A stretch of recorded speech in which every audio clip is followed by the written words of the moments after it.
Voorzitter van bestuur Diane Monissen spreekt haar werknemers op het Nijs brochtje ta.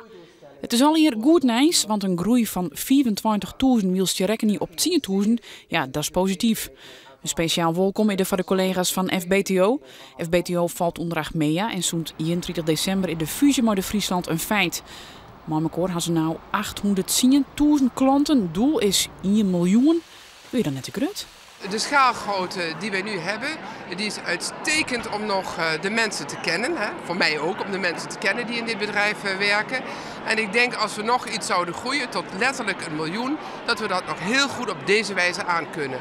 Want het werkt ook heel erg prettig hier. De mensen in ons callcenter, die kennen de klanten bijna. En dat willen we komend jaar nog meer gaan versterken. Dat ze nog beter kennen en nog beter van dienst kunnen zijn. De Frieslandkind sa de premie leeghouden uit Monissen. De Friesland en FBTO bleven voor eerst in eigen gebouw. Nou, dan het verhaal van de Sionsberg. Peer 100 klanten uit protest op zijn. En ik mooi werkers van de Friesland zelf stapten het kantoor van vrouw Monissen binnen. Mensen uit ons eigen bedrijf, die heb ik vooral ook, daar heb ik mee gesproken om te weten wat er ook in die regio leefde. En ook deze mensen waren bezorgd, maar ik was ook bezorgd.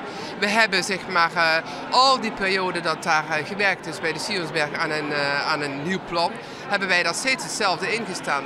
We hopen dat de zorg daar in de regio kwalitatief goed wordt en zal blijven.